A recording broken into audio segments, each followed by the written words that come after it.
Hello, everyone. I am Leticia, and I'm from Brazil, and I'm a facilitator of Reconstructive School. And here now we are going to talk a little bit about emotions. But first, I would like to my colleague to present herself. Hey everyone, my name is Lorena. I'm facilitator also of the Reconstructive School. I'm originally from Venezuela, living in Vancouver, Canada. Okay, so one of the most important things that I love to have learned about emotions, it was the difference between what is from the body and what is feelings or what is intuition. So people used to misunderstood a lot of this kind of things, and it's kind of dangerous because the emotions comes and produce some sensations, some physical reactions that makes us like confused on mind, trying to explain the emotions connecting with the reality, and sometimes there's nothing to do with that. So when we are talking about emotions, we have to understand that we are talking about body, and the body sometimes is just reacting of something that it seems like danger, but it doesn't mean that it is.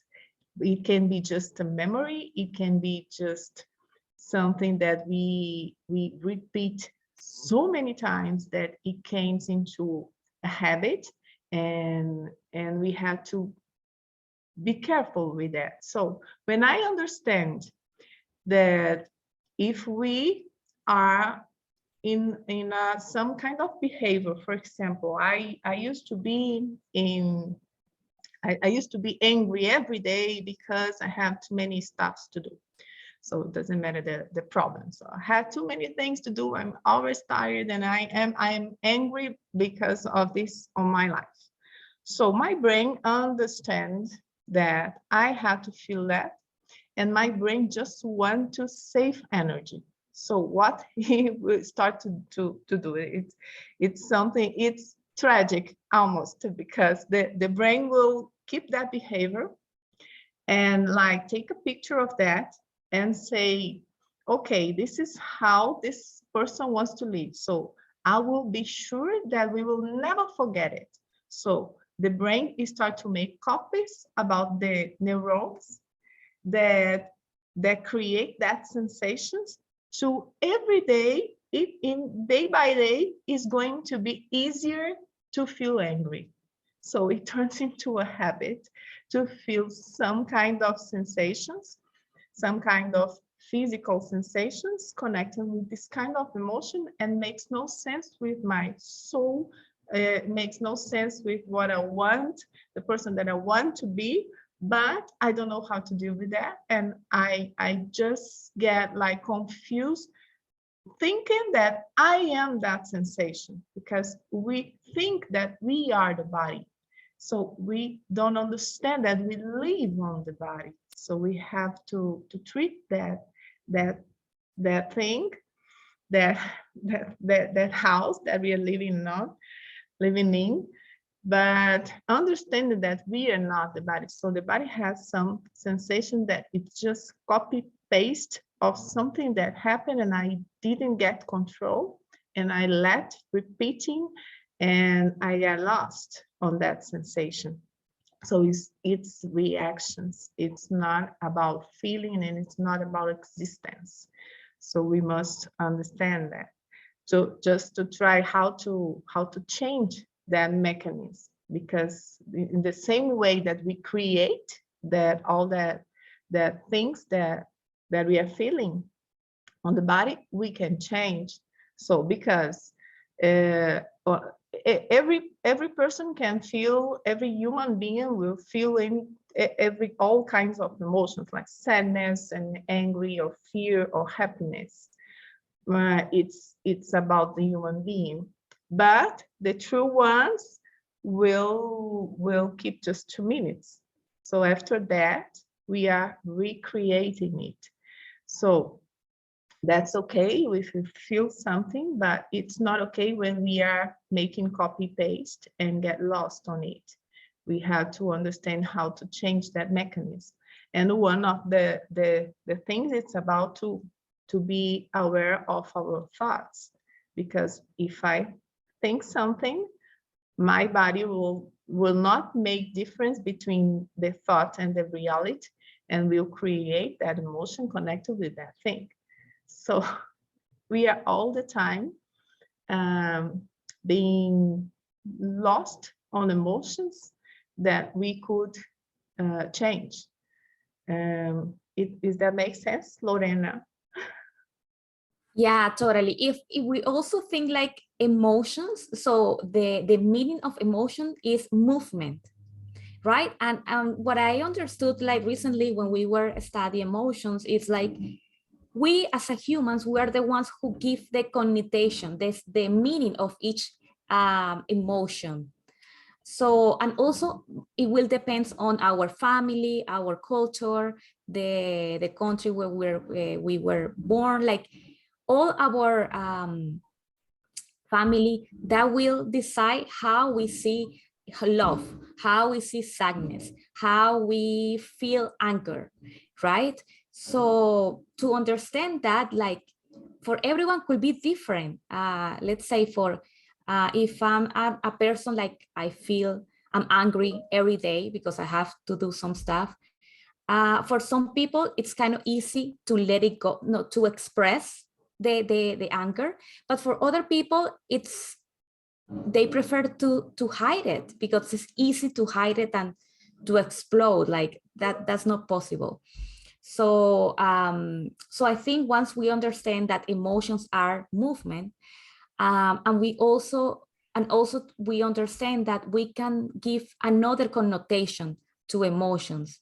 Emotions are, it make us humans, right? We cannot remove them from us. We cannot hide anger. We cannot hide sadness. No, what I think what we have to do is to live, to feel it, and to see how we feel, like to think about how we feel about it, right? And to start thinking, let me express or let me feel it, and then let's see how it is. Because as you mentioned, we have that habit of, we have different habits because of emotions, right? We always do the same. So I'm sad, I will eat chocolate. If I'm angry, I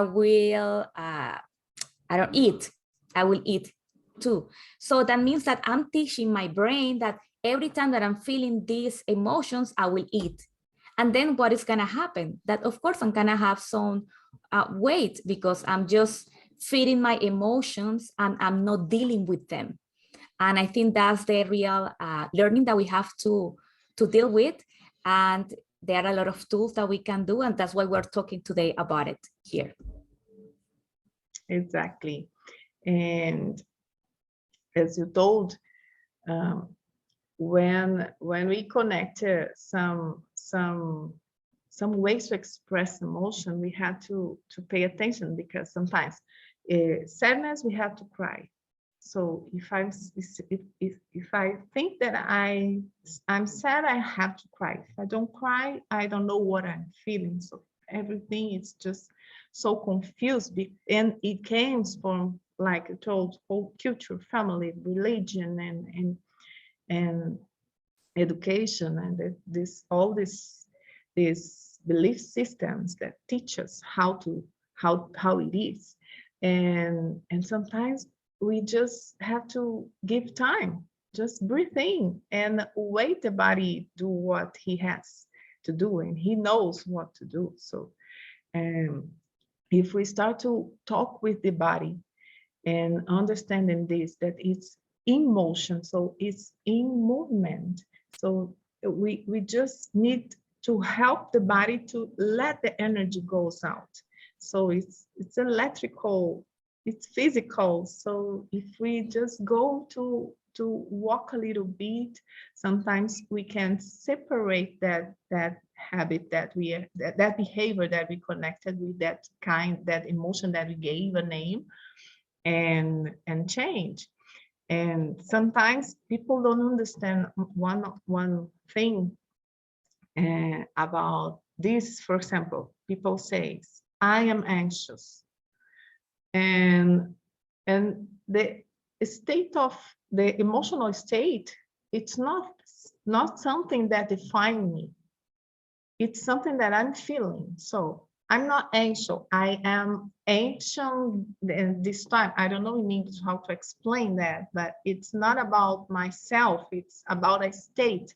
So it's today I'm feeling that. It's not about, it doesn't define me. I'm not an anxious. So I'm feeling that. And it will go. It will have an end.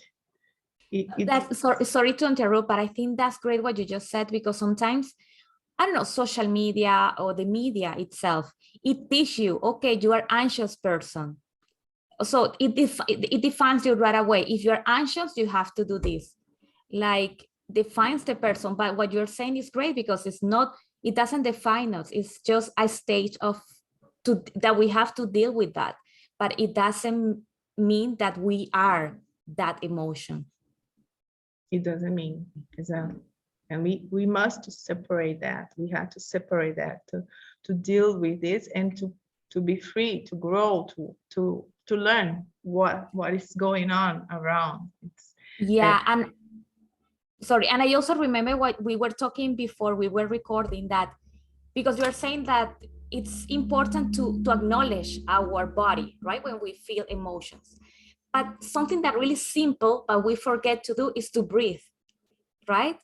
Yeah. And you can explain more, like the case that you were talking right now. Yes, a lot of, I think it should be teaching to child from on the how to say the school for babies. High school, kindergarten, this kind of things, because people really don't know how it is. So the body needs just three things. So air, food, and water.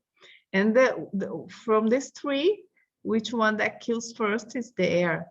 If it's missing, so instantaneously we got like on panic. So I was with a little mother here, almost crazy with her baby, and anxious and feeling that she's not good enough because she cannot be calm and she cannot make the baby sleep. And every time, like all the time, the breath will start like short and shorter and shorter, and then she goes into a panic attack, of course. And what we forget, and what people forget, that we had to make the breath like deeply. So, and to do it, we had to exhale first, because if the body are full of air and we try to inspire, there's no space. So we had to exhale all what we have, and then we can breathe again. And this amount of air will go into the brain and say, okay, don't panic. So just relax. It's so simple. And I was talking to her, and it's a girl like less than 30 years old, and she never thought that she has to exhale, to think about it and do it consciously. That it's crazy, but it's so simple, and we forget.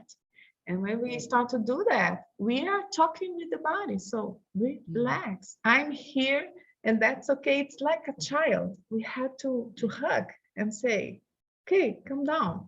That's okay. Yeah, I totally agree sometimes. And, I think it's because the society of, the life that we're having right now, that is a rush. Everything is a rush.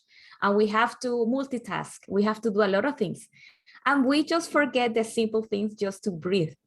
And doing this exercise that you just mentioned, it makes us to calm our body, as you mentioned, to think better, and also to take better decisions.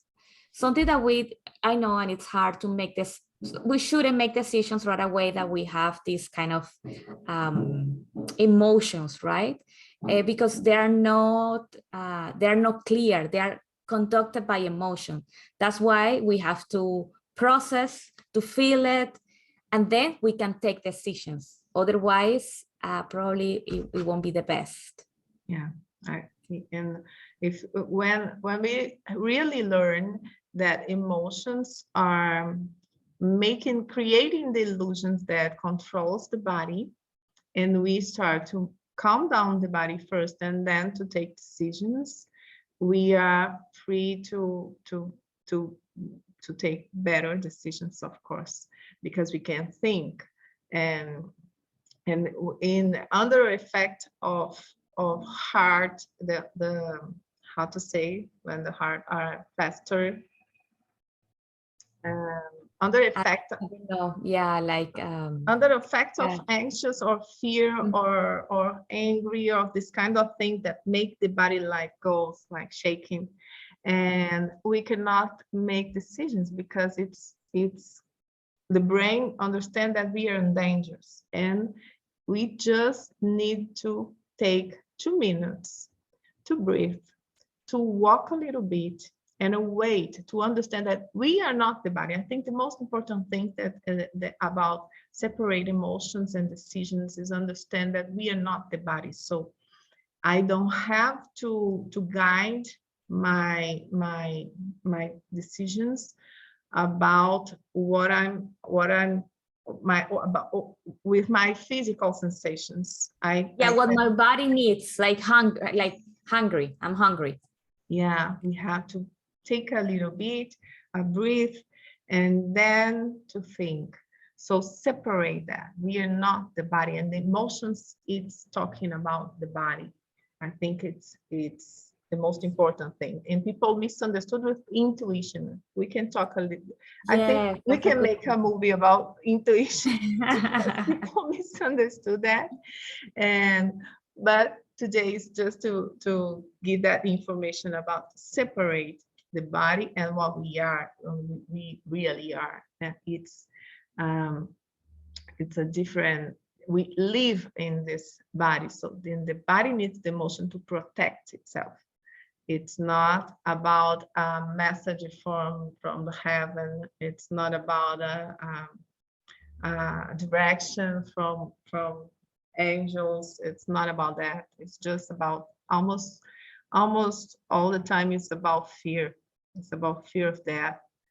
What make us so into that reactions, because the reactions comes, it's from traumas, and we can go on childhood and all the memories that are here, like an archive, like waiting an opportunity to go out, and that's it.